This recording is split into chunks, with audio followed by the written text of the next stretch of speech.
दिल में हो नीयत साफ हो इंसाफ कहे इमरान खान।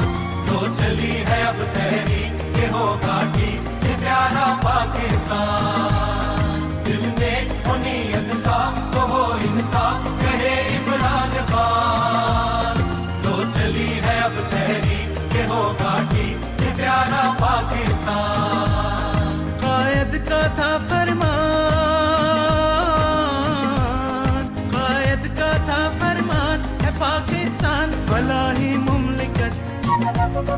हुए लीडर जब बेईमान किया नुकसान भुला कर आकिबत।